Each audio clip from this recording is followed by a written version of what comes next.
Before we get started, if you've been tuning into the show for a while, you realize that I love wellness. I love celebrating business owners and really want to celebrate their health, their wellness, so that they can operate in the businesses that they have, support the families that they work so hard for, as well as their trade partners and their clients. And with that in mind, we are going to have a half-day retreat at Lake Minnestoa in Minnesota on January 24th. From 1 o'clock to 5 o'clock. Dr. Mel Krug is going to lead 60 people through somatic breath work in the lodge. Then we'll go down into the water. You're going to cold dip anywhere from 10 seconds to 3 minutes. Then you'll go into the sauna and then rinse and repeat. At the end, we're going to have a Mediterranean wood fire grill meal together as a community, and that's it. So if this is something that you want to do to kick off 25, center your New Year's resolutions around some new objectives, new communities, and challenge yourself, Sauna Camp is for you. All the details can be found at CuriousBuilderPosdast.com. We really want to figure out where the house sits super early in the design process, because it has to do with, we're in Minnesota. When are we going to get natural light into this home? How are you going to get the path of the sun over the course of the day? How can we leverage daylighting so that you're not always relying on artificial light?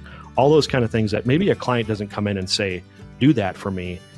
Those things that we really care about and are passionate about are going to totally inform about the feel of the house and reinforce the goals that they had, that they did bring to you.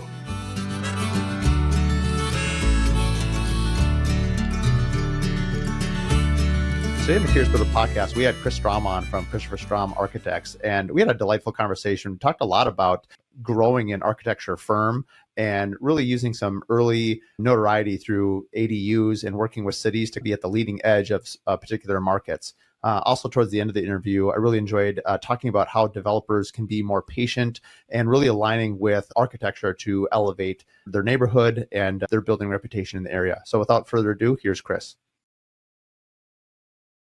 Welcome to the Curious Builder Podcast. I'm Mark Williams, your host. Today, I am joined with Chris Strom from Christopher Strom Architects. Thank you for having me. With an S.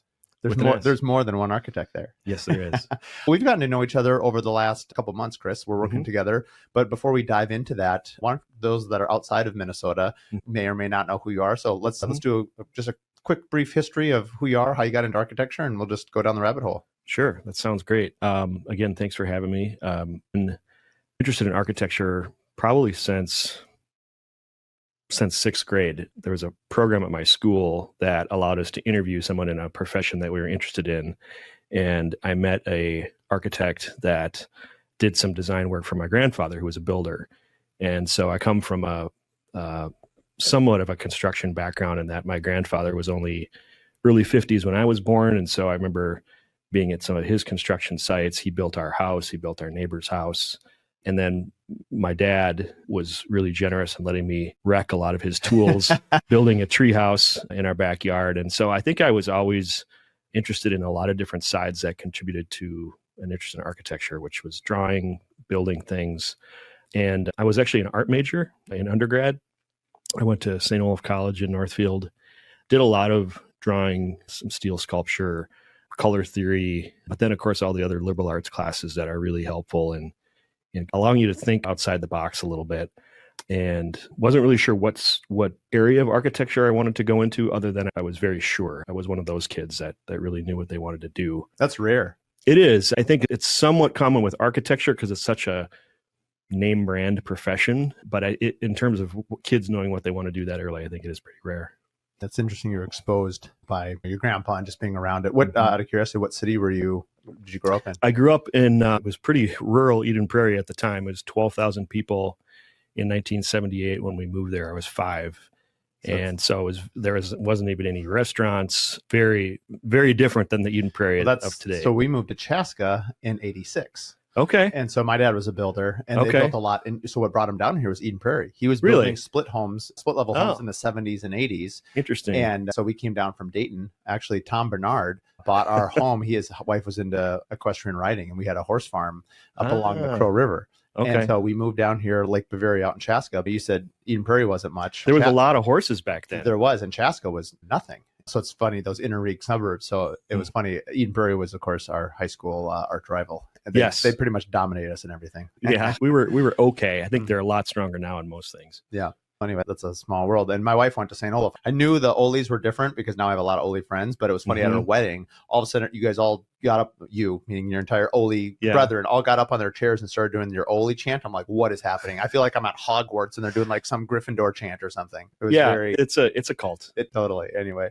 Okay. So you're into architecture. Did you go all the way through then into college, right into architecture school? And then tell us about your first couple jobs after. Sure. So I took a year break after undergrad, mostly because I just had heard so many stories about how arduous a path graduate school is, and lived with some friends, but I had a job in architecture. It was a company in St. Anthony, Maine area of Minneapolis that was commissioned to do all the Rainforest Cafe restaurants, if you remember those. Sure, I do. And so I made a lot of clay elephants and using Runts candy to make tropical trees and banana trees and boulder walls and giraffes. And wait, what year was that? Was that in the late 90s or early 2000s? It was 1995, 96. They were a pretty hot thing. The Mall of America was up and running, but they were building rainforest cafes all throughout the United States in different malls. And the owner, who's actually a local Minnesotan, I think he's based in St. Louis Park still, really liked to see 1/4-inch scale models of his retail and dining environments because it was supposed to be this immersive effect that you're walking into the rainforest. And we can debate if that's actually true at all, but my kids love it. Yeah, it's fun. It's really for kids. But I think the takeaway from that, more than the specific work, was I was in charge with one other person for establishing this model shop, and it was before 3D design was really much of a thing. It was basically 2D AutoCAD, and then we did a lot of 1/4-inch models for these retail environments. And so it's a very hands-on way to be important in the design process with very limited amount of skill or experience. And I got pretty darn good at quick model making, which served me well for the next year when I went into grad school.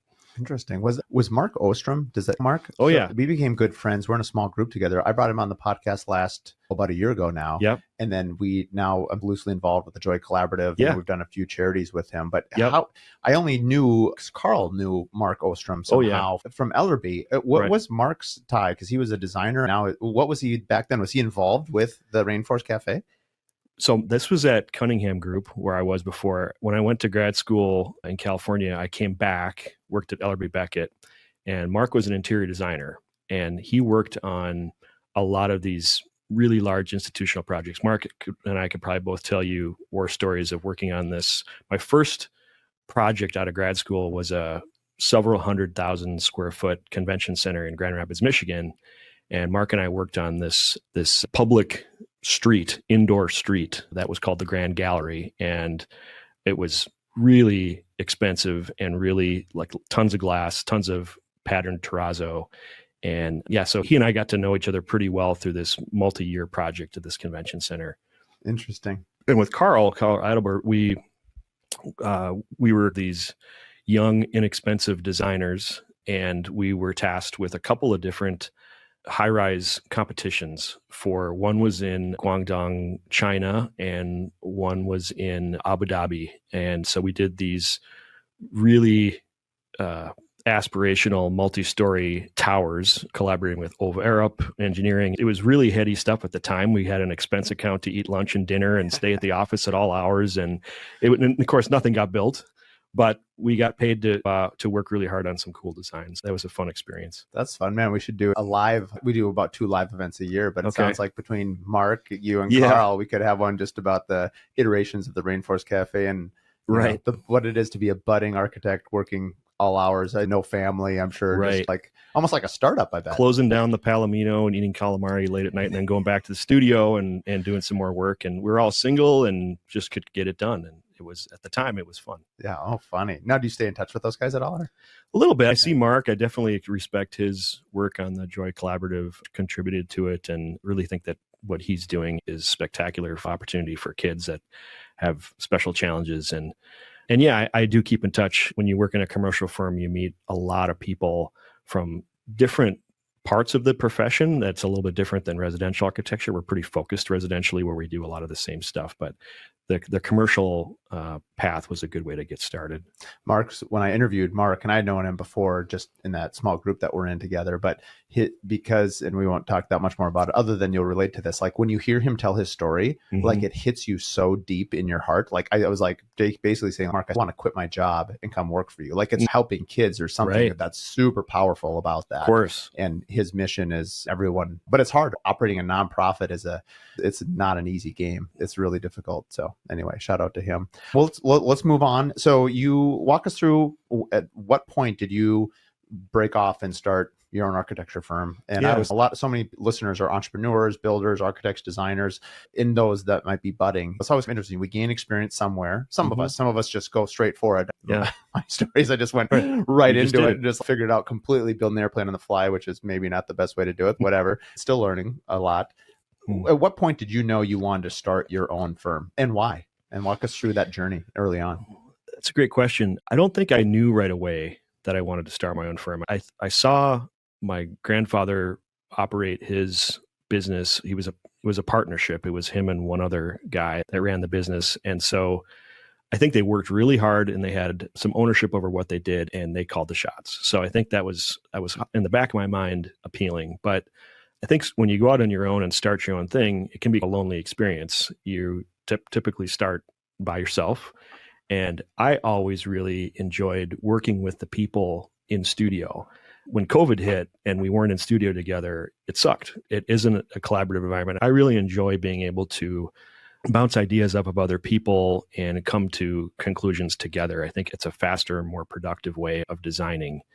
And and another thing happened too. I went to graduate school in California, and a lot of my close friends and colleagues that I really resonated with and from a design sense stayed out there. And this Minnesota being my home, it called me back. And so you don't have that collective of peers that know how you work and understand how you think without having to actually spell everything out. And so it took me a while working with other people in a new environment to establish those connections and get to know the local builders. And it really is establishing a new network of people. So I worked at a really great residential firm for about 12 years, got to know those builders and the industry, understood that versus commercial architecture, residential architecture is really a game of inches, and a special attention has to be paid to scale, because when you're one or two people in a home, it's totally different than having 30 people in a commercial space. And you can scale it the same way, but it's not going to feel very good. And really understanding that level of scale took some time. And about 20, I started to have a little bit more recognition for the design work I was doing. It's something called an Emerging Talent Award. And I was proud of that because it allowed me to show what I had done within a larger firm that wasn't my own, and started to talk to some people about potentially joining their firm. Serendipitously, a good friend of mine from high school had moved back into the Twin Cities and said, I just bought this really large house, coincidentally designed by Franklin Ellerby. And I'd worked at Ellerby Beckett at some point. And he said, would you help me do this and be my architect? And I think that was enough, where it was my own connection and my own interest in that particular house that I was like, you know what, I think I can do this. I think it's a big enough project where I can actually make a little bit of money, get a better computer, get a good desk chair, and do it. And high expectations, right? I think in the first 6 months, I pulled in $900. So it was maybe a little quicker than that. Maybe it was 3 months, but it's a slow start. My wife had health insurance. My kids were So you had kids school. at this time? I had kids, so it was a little bit of a risk, but a really good colleague of mine that started his firm in California before me, he gave me some good advice. He said the best time to start your own firm is 10 years ago, because it takes that long to move forward and to establish yourself and really develop some practices and efficiencies so that you're being efficient. And the other piece of advice he says is you could join another firm and have a piece of their pie, or you could start your own firm and have your own grape. And so I guess I chose the grape. So and funny. It took 10 years to build that into something a little bit more. And that coincidentally, we are 10 years old now. And I am really glad that I did it. But It wasn't really a linear path. I think it just was a matter of circumstances and opportunity and saying, what if I'm going to do it? I got to do it now. Having had several architects on now, it's interesting how many follow a similar story arc in this. One is you get a big job, and so you're like, this is my kind of stepping off point. And so it's okay. I don't know what the future is, but I've got one, and let's see what I can do. It's a leap of faith, right? It is. And I'm sure their friends and their colleagues and their family and everyone's go. And so it gives you that courage to go, and you have one in the bank. You cleared $900 and you're feeling like King Midas. It felt like at least I was making something. Yeah. I think as having good relationships throughout all of your working life is so important. And so I left that firm in really good terms. And my boss at the time said, the door's open. And so I felt that it wasn't like an all or nothing thing. I could probably have come back. I also had, like I said, my wife had a good job in insurance, and I had a lot of support. And my family was really encouraging, and friends were really excited for me. And it was only because of all that support that I was really able to do it.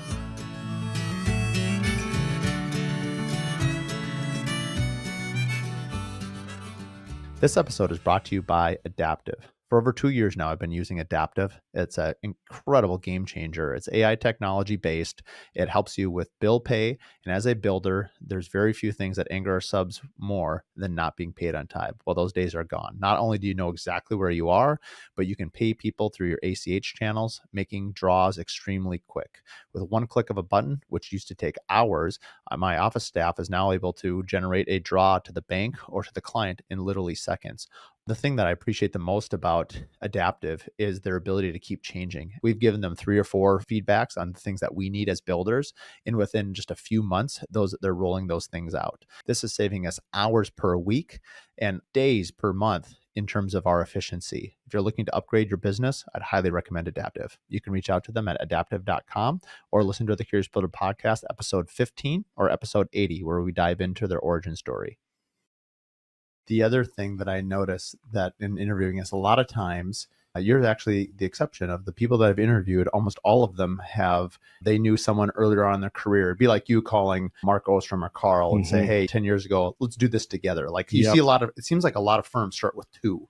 I'd be curious your perspective on, did you ever consider partnering with someone early on? And then let's transition to your company now is like what, 10 people? That's 8. Yep. And I'd love to talk about like when you knew it was time to hire, and we'll talk a little bit about the management, because I just think all businesses can relate to each other that way. For sure. So we'll start in that first part of that question is, did you ever consider having a partner? Or Absolutely. And I think if the situation had been right, I probably would have. Like I said, I went to graduate school at UC Berkeley, and it was a great environment. I still have amazing friends and talented colleagues that were there. And I think if I would have stayed in that area, 100% I would have partnered up with many. It could have been any of them. They were just such great friends and colleagues. But I moved to Minnesota and no one else wanted to. And so go figure. And so it took me a while. And I think I definitely considered joining forces with some people coming right out of Ellery Beckett. They were commercial architects that would, like myself at the time. But I also realized that I didn't really know anything about residential architecture. You can say it's just a house, but houses have their own challenges, and residential architecture can be really challenging and difficult to do. And so I felt like I wanted to get some experience. And I was at TEA2 Architects, and it's an amazing firm and really educates their staff and invests in them. So that was a great way to get to know people. And I should also say that we are going to become a partnership in 2025, because my colleague, Eric Johnson, who is super talented in his own right, is buying into the office and is going to become a partial owner. So that's cool. Feels great. That feels really unique. Feels great. I feel really blessed that he's interested in doing that. And I think he's really excited to take that next step into ownership. And I love working with people, but you get to the point of 7 or 8 people and it's a lot.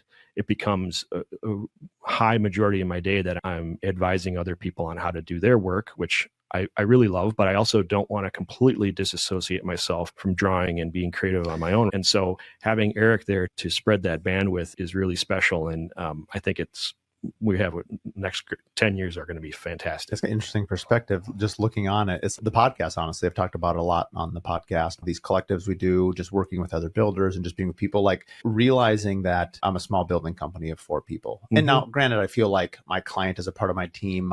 We're in a very social industry because we're interacting in people's lives.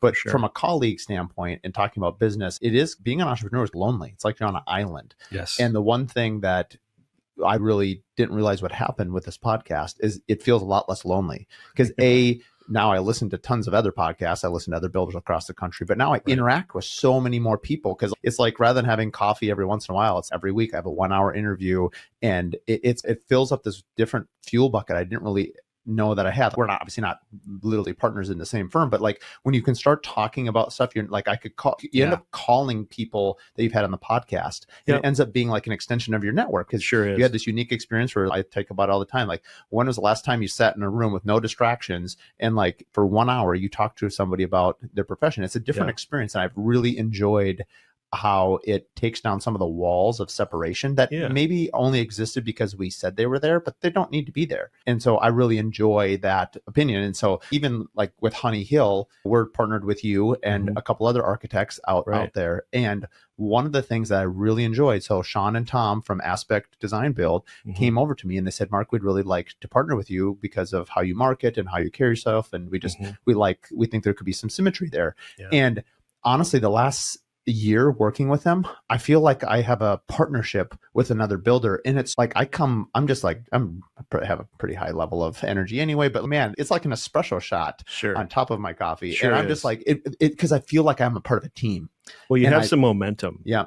And that team feels really good. And even one of our decisions, and that's where it goes, I guess we'll maybe put a pin in this because I want to come back to this after we explore a little bit more about your business. We'll just pin it now because otherwise we'll go down this road and we'll never stop. Let's go back and we'll come back to Honey Hill in a second. So you've got a partner buying in. Yeah. One of the things that where I first noticed you, and I want to talk about this is, and I haven't read it yet. You just gave me a book when you came in about ADUs. For those that don't know what that is, it's an accessory dwelling unit. And Minneapolis in particular, and a lot of cities across the country, frankly, like California in particular, we've had other builders and designers on from out there, like with land and costs, it's like whatever we can do to get another place, either for a rental, for a family member, a studio, whatever it is, they're exploding across the country, it seems. And good, bad, or indifferent, I feel like you're at like the epicenter of ADUs, mainly because you've gotten some really good national recognition, as well as the Star Tribune. I feel like you're always in Home of the Month. I feel like every other month it's Christopher Strom Architects, which is great. Yeah. Tell us a little bit about how you became Mr. ADU. And this is my coin. I don't know if anyone else refers to you this way, but I feel like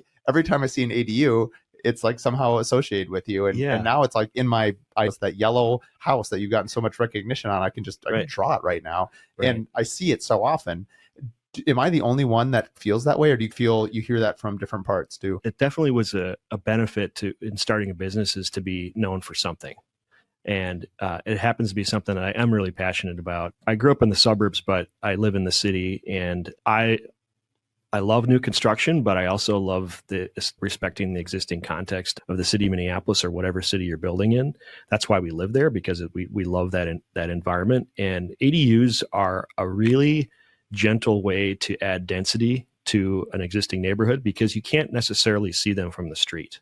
It doesn't change the streetscape. It doesn't change the character of the residential feel of the house, adding a huge multi-story building in the middle of a residential neighborhood. It's soft density. And everybody loves them. There's people with special needs, kids, aging parents, snowbird parents, people that need to work from home, maybe they live in a bungalow that is beautifully scaled for 1926, but adding on to it would be really difficult to destroy that existing scale. So we did a project in Longfellow where we added an ADU in the back, and it's like their new living room for their house. Then when they had a baby, they could put the baby to bed, use a baby monitor, and then go out and watch a movie or play video games. Right? Yeah. So I was always interested in the concept. And in 2014, when the city of Minneapolis passed the rules, the ordinance, I had a relationship with the city because of some work on some other code issues with some building moratoriums and issues that I was an activist for, and having those relationships with city staff. They trusted me to give me some copy before it went live to say, as a designer, how are you going to read this code? How is this code going to manifest itself into buildings? I have to say, as a pause, I'm not really enthralled with government in general. Sure. I'm really impressed with that, because that's how it should be. The idea that you went to an expert, like, I'm dangerous as a builder. Like, after 20 years, I know a little bit, but I'm not an architect. Like, the idea that I could run something, and I do it all the time. So small business, we do this. I think sometimes we get, having just gone through the election here and just so thinking about government, I love the idea that they are reaching out to someone who knows what they're doing. Shocker alert. Like, you're getting an expert. I'm really encouraged to hear that. Yeah. And planning staff gets a bad rap because they're the people that say no to everything. I've always found the planning commissions to be some of the best. It's usually the city council that doesn't know anything. And then if the city council doesn't listen to the planning commission, you're like, why do they even have one? Am I wrong? I'm going to tread lightly there because I have to work with all of those people. But I will say that everybody wants to do great work. And everybody wants to do work that's good for the city. And I think as long as you have a mutual respect for the job that they have to do, and respect for the fact that I need to respond to clients, I need to know what a rule means, so that if I design something for a client, I didn't misinterpret it and waste their money. Because that's happened to any architect that has experience working in Minneapolis, or any city, any city. And so I guess getting back to the ADU question, because I had that interaction with planning officials in writing the ordinance, I by no means wrote it, but I did review some of the things and gave some good feedback. I basically marketed myself as a brand new firm saying, I know about this. Hadn't really built many, kind of built some indirectly in previous work. There was a carriage house here or a furnished garage, but suddenly I knew about it. I got a project. It's pretty heavily documented on Lake Harriet. It's this little red ADU right on the streetcar line where the bridge crosses into Linden Hills, and everybody walks past it in the morning on their runs. And so it was a really great project to get, very small but impactful. And we made the decision to put it on the Homes by Architects tour, which usually are 5,000 to 9,000 square foot homes. And we put this little ADU on the tour, and it takes people about 5 minutes to see it. But because it was on the tour, all of a sudden people were like, wait, I could do this. This would work in my yard. And so it was a great way to do new construction in the city relatively quickly and build a name for ourselves. When you're getting started, there's a life cycle to projects where you have to get the clients, design the home, build the home, get it photographed, get it out there. And there's a lot of time, couple years at least. And with ADUs, we could build a portfolio a little bit more quickly. Now, paradoxically, while we are known for ADUs, it's probably 20% of our work, but we find them to be this amazing design discipline. It really allows us to think more critically about space and how it's used, even in our much larger projects. I think I love everything you've said. I was thinking about, in my mind was racing as an entrepreneur side, but just if one of the benefits of being on an emerging market or creating an emerging market, there's huge potential. And yes, you're doing work that you don't know if it's going to be approved or not. The city of Minneapolis may or may not have allowed that, and you would have spent all that time. But because of that, not only are you on the leading edge, but you have a small window where you have the competitive edge over everyone else. And also to be able to say, hey, I helped shape this for the city. That's a pretty bomber sales line. I was, just thinking of like Elon Musk, right? So being on the forefront of, that's right. I just compared you to Elon Musk. Are you a billionaire, trillionaire too? Not yet.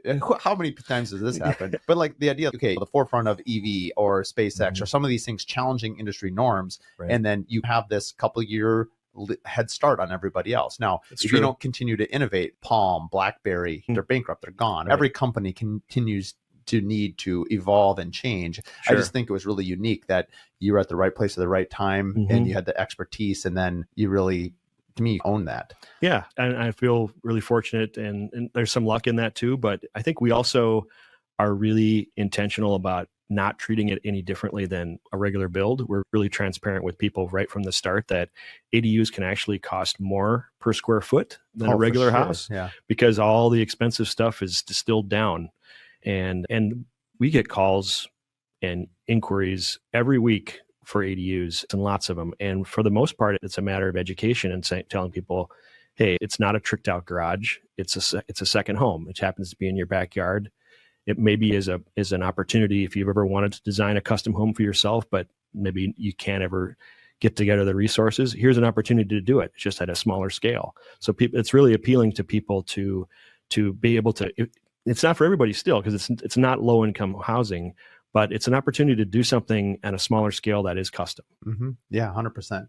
Where do you see those sales calls? Who, from an operational standpoint, you're getting that many? Are you fielding them? Who's handling all these Great calls? question. No, Rachel Alexander in our office is our all-knowing inquiry and marketing person. She's really allowed me to do the work I'm supposed to be doing as an owner of a business. And so she just has a really great way with people and a gentle way of being able to say no or giving them more information, even if it's not the right project for us. And so she's really the face of that inquiry. It sounds like you have some really good people. And, you know, I'm going to see if this saying resonates with you, because I'm on the opposite end of this, which is, do you think you have a job or do you think you have a business? And where I'm going to frame this is, if you took a 6-month leave of absence, would your business still operate or not? Absolutely. So that's impressive. I would not. I have a small company, and this is my own failure, or there's a scale sort of this, but I've looked now at the next 20 years, God willing and health wise, if I continue to build for 20 years, like I'd like to be able to build it so that my company is not dependent on me. And as I lead all sales and relationship building, that ultimately I have to build the company to enough where I was actually thinking this morning of who I actually want to hire. And so I'm not in a position to do that, but that's going to be my new go-to question here for the next couple of months as I think about it. And it wouldn't be a super clean, because there's things that are in my head that I don't even know to tell people. And so if I were to take a leave, it would be a little bit of a transition process. But I think over the past 3 or 4 years, I've really tried to allow staff to take as much ownership as they can. I mean, bottom line is my name's on the door, but thinking big picture, everybody's going to bring their A game if they have some skin in it and make some decisions. And I'm tired of making all the decisions. It's exhausting to be the decider for everything. And so I think it's much healthier for myself and for the business if we can empower people to rise into their positions. 100%. Hearing you say that, obviously my next line was going to be, you've clearly empowered people to do that quite quickly. For only 10 years, you've already built a business, not a job here in this case. Do you think I'll frame this in it's not very rare. Yeah. I think it's very rare in my experience that residential custom home builders sell their business. I don't know the numbers, but I bet it's 1 out of 10. Yep. You know, I mean, I think of a few that have done it, like Voyevich or L. Kramer, or a few others that I'm aware of, but a lot of them, and I don't think it's just the name. Like I really struggled with, nobody told me at 23 years old not to name your company Mark D. Williams Custom Homes. I'm like, great, that would have been helpful advice. And not that if it was named Aspen Builders or whatever mountain-esque name I probably would have picked, would it be more sellable? I still have to build a business. But where I'm going with this is architecture firms. Do they just shut down, or do they, like, what rate of attrition is there? Like once an architect leaves, is there a path where you could sell? Is it ESOP to your employees? How often does the architecture stand when the principal or like people who founded it leave? I think you're right. Commercially, it's more common than a residential firm, although it can happen. And I mentioned my friend John, who started his business 10 years before myself. He began that transition process quite early and thinking about not how do I get out, but really how do I keep the business as healthy as it can be without me having to do everything.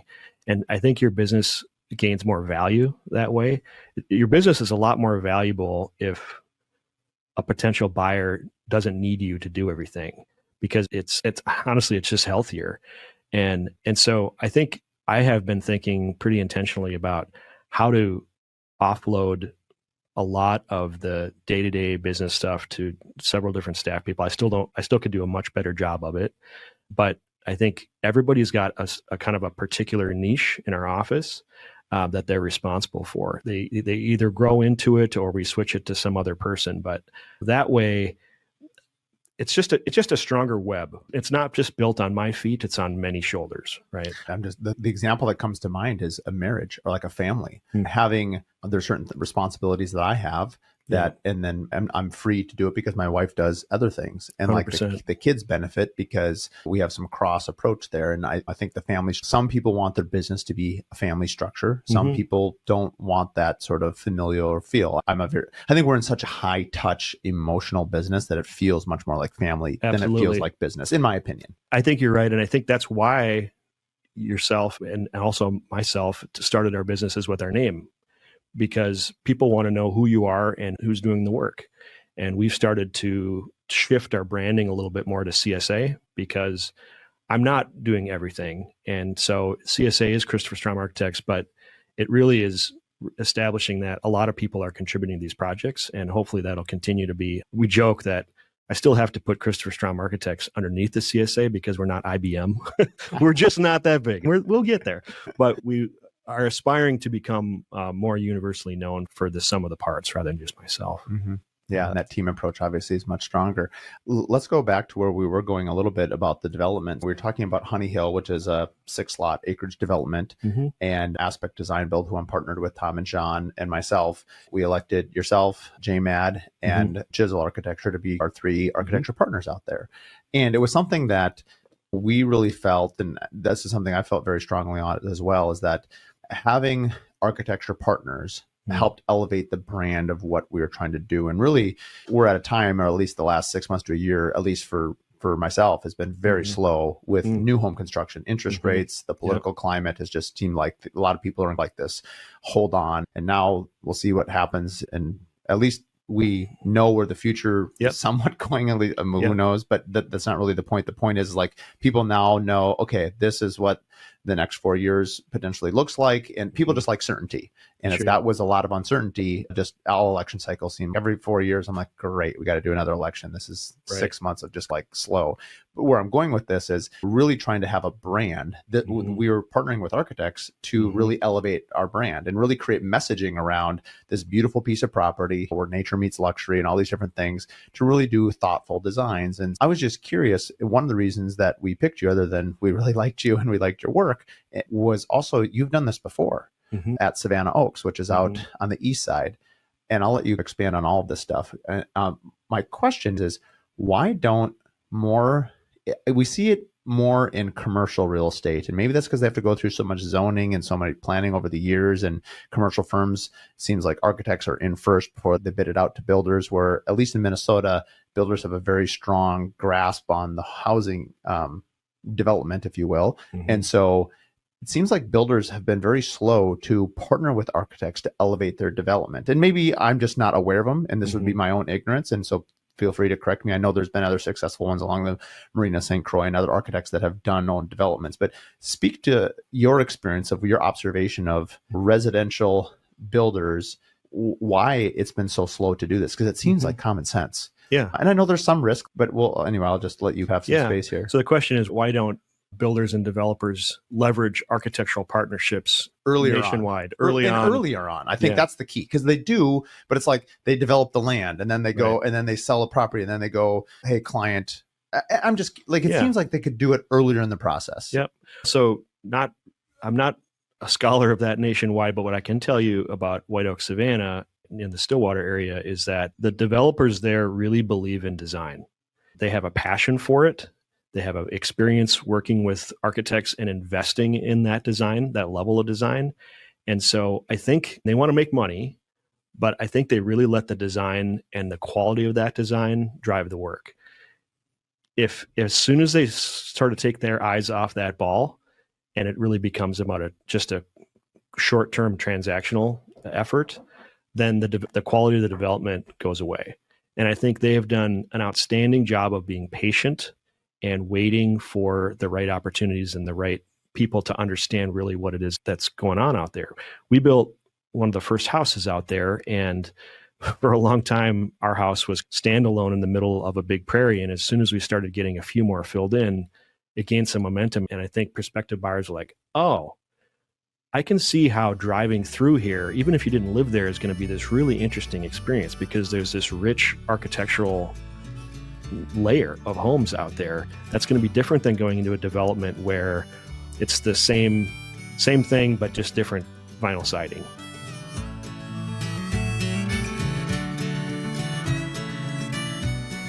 This episode is brought to you by Pella Northland. For 20 years, I've been using Pella windows, and I couldn't be happier to call them as a business partner, a trade partner, and someone that really supports us in our quality builds. We use wood windows and doors on every single one of our homes, And 98% of every home that I've ever built has been a Pella window. I've gotten to know their team here locally as well as nationally, and the way that they support us as a craftsman, as well as they support our homeowners with their lifelong guarantee, has actually been a game changer for me. So when people ask me who I use, I recommend Pella. If you want to hear more about Pella's story, you can listen to episode 1, where I interview Peter and Ed from Pella Northland about their journey into the Pella ownership. And nothing against vinyl siding, but it's just, they really had foresight and the patience to really believe in that the design is right. They also leveraged Travis Van Leer, who did a lot of he's a landscape architect. I actually just met him. We're working on a project together. Yeah. So his firm does great work, and they did the layout for White Oak Savannah. And they, instead of doing cul-de-sacs, they did a drive-through route. So it could be more of a Sunday afternoon drive. Apparently it cost a little bit more in infrastructure, but allowed the land to be parceled out in a much more pleasing way where houses had better view corridors from one to the next. As a quick tangent, I've often said that there's a number of things that influence the house. And I know I'm going to get preaching the choir here, but obviously the client has a big say. The builder has, the design, interior designer, architecture. The land that you build on has such a strong voice in informing the architecture. And I like what you just said about how, for those out there, either developers or would-be developers, of like how to create a story. I love stories. I love everything about it. It's about listening to somebody. I think that's why I even like podcasts. In some ways, it's like a short form story. And that the stories stick in your brain. Yep. You mentioned color theory. I don't know anything about it, but I love color. Color leaves an impression on me, just like I think of like smells at a restaurant, or like the experience and hospitality. I'm getting a little woo here, but it's a little bit like how the experience when someone walks through one of your homes or one of your designs. I know for me, when I build a home, my favorite compliment, especially because a lot of them don't know what they're looking at, they'll say, "I love the way your home feels." That to me is one of the highest compliments I can get, because my wife often says this, and I've said this so many times, but it's true, that people forget what you say, but they don't forget how you made them feel. That's right. And I think a home can do that. A home can't speak, but it can resonate a feeling. Absolutely. And I think a development can create a feeling. And there's artistry, there's some magic there. There's probably some luck too. And I think choosing and aligning yourself with people that also believe in crafting a story, I think all of it together, it comes out. Do you think you agree with that? I agree with that. I think the story can be made up of so many different elements. It's a mix of the goals of the client, what perspective they're coming from, what's important to them. Probably every successful architect says it's all about the client, which is true, but it's really about listening, because the client's going to tell you a lot of things. Listening and distilling what's most important to them, what's going to make the biggest impact. We have something called a program document that's many pages long that we give to prospective clients when we meet them. And we ask them to fill it out. And if we were to sit down with a blank piece of paper and start sketching on that with all of those checklist items, we'd be frozen. We can't do it. So besides just them filling this out, we have to talk to them and really understand how they talk about these spaces, why they talk about something being important. What was a memory about another piece of architecture or experience that informs how you feel about architecture or a space? And so those things, like you mentioned, stories, they stick in your mind as you're drawing and sketching and trying to understand what's going to resonate with them. And that in the mix with the way that the land informs it. We really want to figure out where the house sits super early in the design process, because it has to do with, we're in Minnesota. When are we going to get natural light into this home? How are you going to get the course of the sun over, the path of the sun over the course of the day? How can we leverage daylighting so that you're not always relying on artificial light?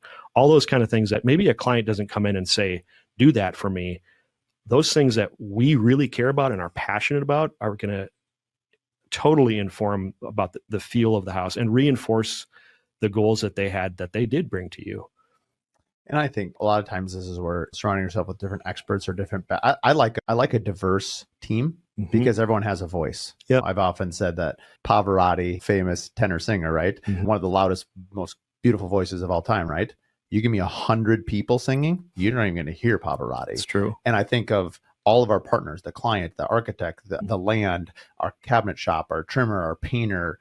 There's just so many collaborative things together. And I think I've always loved assembling a team. I said Absolutely. earlier on that I feel like I've been a lone solopreneur, but I think by building a home, you assemble this kind of this one-time team. Mm-hmm. And then so you have this really cool chemistry with that one team. And of course you try to, but every time you do it with a different quote team, maybe for you, it's a different builder, a different client. You're the one constant, but even your team is changing. I look back at my team and how it's changed even in the last year. But I look back at Christmas photos as they're coming up, and I've looked at how my team changes and different people, personalities. And anyway, it's just interesting to look back, and maybe it informs your future, but it's more, maybe it's this nostalgia where you don't often see your own evolvement because you look in the mirror every day in this, but then others looking on would be like, oh yeah, your career has gone, this way or whichever way it's going. And it makes it more fun. Mm-hmm. There's some things to be said about a team being, that's the tornado siren. No, that's noon in Excelsior. Oh, that's so if you can't hear that on the microphone, there's a Blair horn that goes off every day at noon. That was to call the fishermen off the lake back in the 1800s or 1900s. Now evidently they just do it to let you know it's time to go walk down the street and get a taco. Learning something every day. There's no tornadoes, Chris. I totally forgot what I was going to say. Oh, we were talking about teams. I think in our office, in the 10 years we've had it, we have the best team we've ever had. It's a fantastic group of people. I love coming to the office every day. But you're right. That team potentially will change over time. And within each project, the team changes. We might work with a contractor more than once, but chances are they're going to change from month to month. We really like the collaboration opportunities that can inform how a project develops. One thing that was important to me over the last 5 years is building a really collaborative relationship with the interior design team. We can do interiors. We enjoy some of that work, but by the time a homeowner is done, by the time a homeowner has spent a lot of time with us on the shell of the house, they're really probably welcoming some new blood, some new ideas. And so bringing that interior design team in early so that we can really collaborate and outline like who's got what part of the scope. It just makes it a much richer project, much more interesting, and it's more fun. Yeah, there's more layers to it. Yeah. And so different. And big part of my job, and I don't know if you feel this way, but I suspect you would. If people come to me as the builder first, we do a 15-minute phone call. I do a 1-hour sit down. And after that, it's straight to, for us, a design retainer. And that design retainer is, we're going to interview 1 or 2 architecture partners, 1 or 2 interior designers. And my job is to assemble the team. And this the football analogy, I'm the general manager. Sure. We got to get a team. We're not going anywhere until we get a team. Sure. And maybe a lot of it for me, honestly, is there's some financial aspect, but really, if you're picking design and architecture partners that are the similar strata, it's more about personality. It is. And I'm looking at the client, and I like a diverse, maybe the architecture group fits this personality trait. And I just want to assemble the team that is going to be the most successful, not only for us, but also for the client, the whole experience, right? And it's not, and sometimes you just know, like the first time you meet him, you're like, oh, okay, I'm not, there's no sense in even interviewing other people. Like, this is your person. And I often will tell the client, like, this is, we're interviewing with Christopher Strom. He's the right guy for this. If you as the client feel that I'm wrong in that, please, we have to have open communication. Like, let me know. Right. And then I don't think I've ever had a client, say, because there's still their choice. We could interview multiple ones, but usually the person I matchmake them with, okay, yeah, that's the one.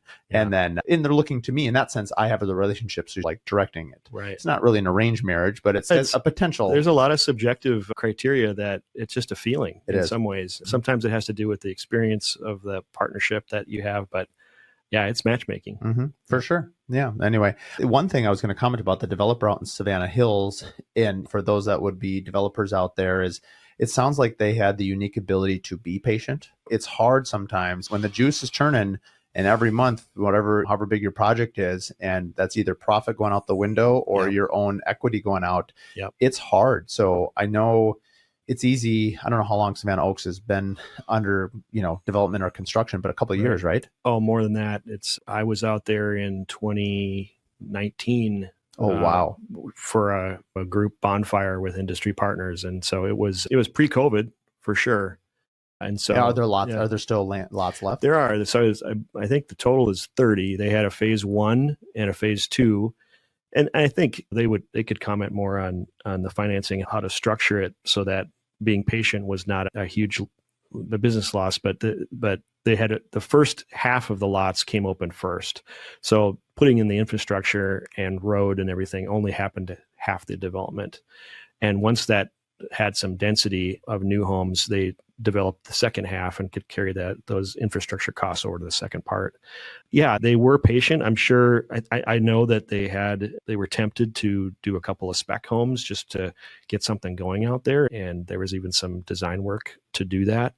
But I think one of our first project out there was pretty good timing for them because it allowed it gave them a ton of photography to market the. What's iconic? It's that black home, right? It's that black home and the big prairie. You can't photograph it that way anymore. I actually wrote my note down. I actually have not driven through it, so I'm gonna get Tom and Sean and we'll do a field trip day and drive out there and just go through it. But it's so funny because I saw an imagery, full page spread. I feel like I've seen that house 1,000 times. And Anderson Windows is the partner out there, and they have leverage that home over and over and over and over again because I think it's a nice house, but a great house, but the landscape is just dreamy. It's unbelievably beautiful and very wide open. I think when I look at it, you're right. The home is beautiful that you designed. But I think what calls to me is it feels like there's a feeling of wonder or wanderlust or travel. There's something about it that just feels very freeing and open. Mm-hmm. And anyway, it's just romantic, I guess is probably a better way to sum it up. Yeah, so definitely. Kudo. Who took the photography on that? Spacecrafting. Did they really? Wow, yeah, impressive. They did a great job. Yeah, really nice. They had their A team on that, I believe. All right, I love it. Yeah. We've got about 7 minutes left here. How have you navigated this last year? It's been slow for us. Mm-hmm. Have you noticed kind of your pulse on the market? Design wise, you're on the front. I always know that things are going to be slow. When designs slow down, mm-hmm. I know I'm going to have a slowdown about 6 months to a year after that because it's for you're on the front end. Sure. How do you balance the cash flow of your job or jobs that you take? How do you operate your business, or what do you look at? I know I need so many meetings that lead to so many designs, and then those designs, we work through them. Mm-hmm. And I know there's some similarities, but what do you see in terms of timing, in terms of keeping your business operational? That's a great question. We joke that a lot of it is using the force because it's so unpredictable in some ways. Even when you think you have a full slate of projects that are humming along, things happen. We just had a project in the western suburbs that went on hold because the home next to them that was finished being built is so out of scale and huge, it just is going to loom over this pretty modest project that we're doing for them. And they're just not sure they want to do it. And we had no inkling that was going to potentially happen, but we have to respect that they got to feel right about moving forward with the construction documents and the start of construction. So we need to pause. And so when you have that, we try to maintain 3 to 6 month backlog. It's hard to do the larger your staff is because you got to keep so many bodies busy. But we try to be really upfront with people that when we're taking on a project, we usually can't start right away.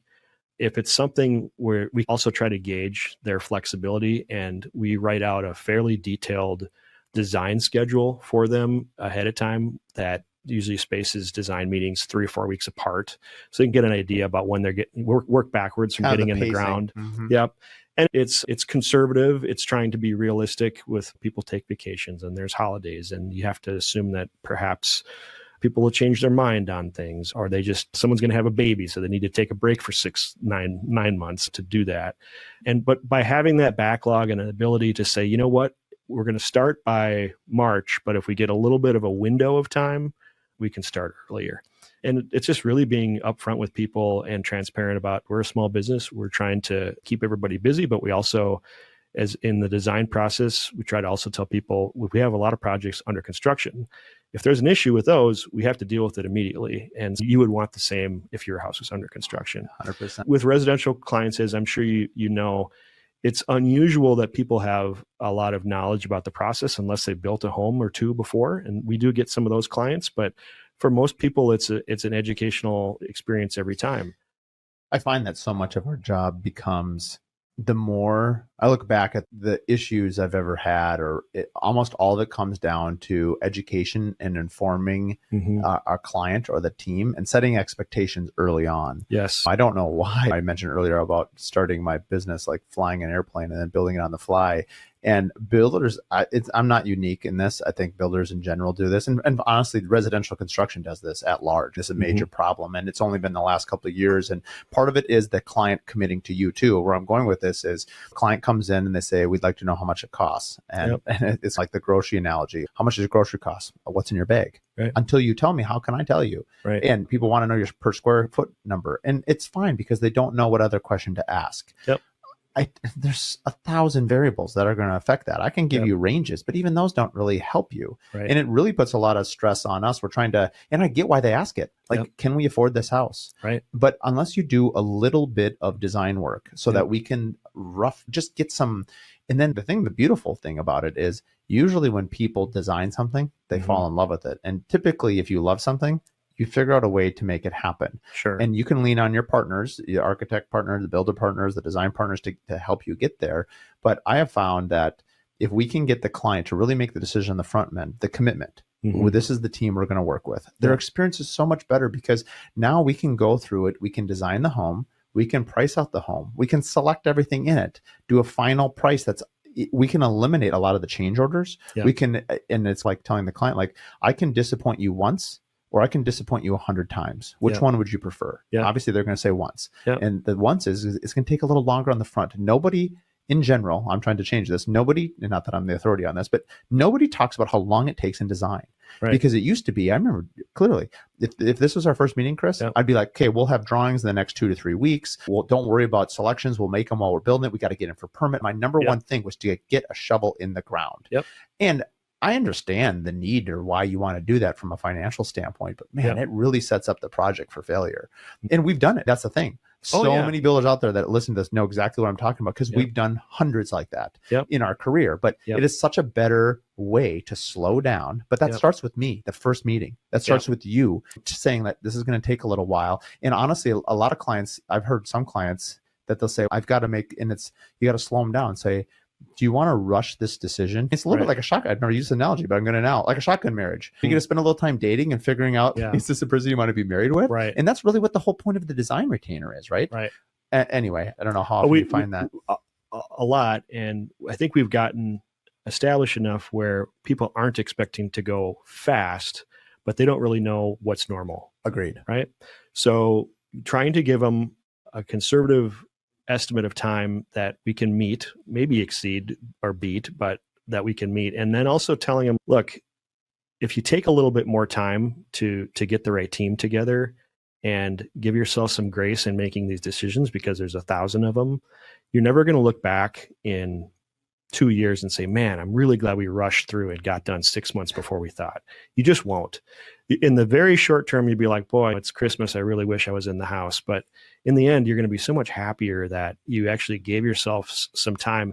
The process, I'm not going to lie, it can be really challenging. It can involve some prioritization and making some trade-offs, but it should be fun. And the way to have fun is not to put yourself through so much stress that you have to make decisions in a rushed way. 100%. Yeah. Yeah. As we come in for a landing, on a personal nature, I usually like to ask this question. Are you a book reader? What do you like to listen to? What do you do for recharging your battery when you're not at work? Yeah, that's right. Now I have 2 teenage sons who are super into their friends and school, and they're both tennis players. And we're going into a tennis tournament this weekend. So I spent a lot of time shuttling them to that, which I love tennis. Did you play tennis? I did. Yeah. Not as good as they do. But I really enjoy the sport and watch it. And they're really great. And so we spent a lot of time with that. We'd also just adopted a puppy. So we're in the throes of becoming dog owners again. And that's really fun for the family. But yeah, a lot of family time, being outside and just kind of, it's only going to be a few years before we're empty nesters. And so we're just really trying to lean into that. Yeah, that's amazing. Amazing. We'll have everything in the show notes of where people can find you across the country. One thing I forgot to ask you was, and I asked this to all our architecture partners, what % of your work is in the state of Minnesota versus outstate? It's almost all in Minnesota. We do Western Wisconsin is pretty common. We'd love to do more outstate work, but I think it comes down to the partnerships. We'd have to really know who we were working for and have some confidence that the construction quality is going to be where it is. But if someone's got one in Vail that wants to fly me out and Yeah. I could do some skiing. Yeah. Let's do that. Yeah. I would love to consult on the powder, so I could be your right-hand man. All right. I Yeah. love it. Traditionally, it's right after a big snowstorm we like to go. Yeah, So, absolutely. yeah. Fresh pow. Fresh pow. We used to have a cabin out in Montana, and we used to have this wood sign that said "No friends on a powder day."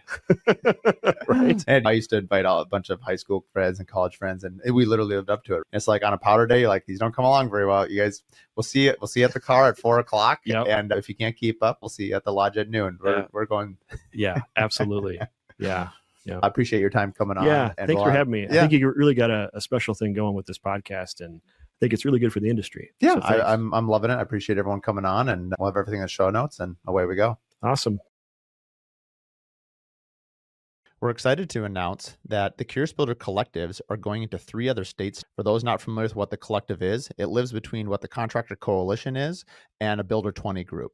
What we do in each state is we have a group of 25 to 30 builders that get in a room, and you break up into groups of 9. You spend 45 minutes talking about a set topic, whether it's branding, marketing, contracts, whatever that set topic is for that day. And then you talk for 45 minutes, you get up, you mix up the groups, and you do it again, and you're out of there. You'll be out in under 3 hours. We're going to be going to Phoenix, Arizona. Brad Levitt is going to be leading a Curious Collective in Phoenix, Arizona.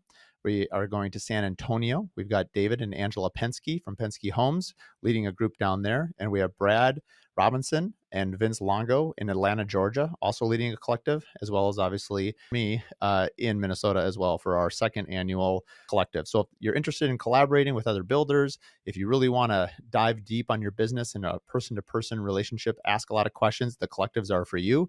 We also have in Minnesota an interior design collective, as well as the architect collective. Check out the events page at thecuriousbuilderpodcast.com. Thanks for tuning in to the Curious Builder Podcast. If you like this episode, do us a favor, share it with 3 other business owners. The best way that we can spread what we're doing is by word of mouth, and with your help, we can continue to help other curious builders expand their business. Please share it with your friends, like and review online, and thanks again for tuning in.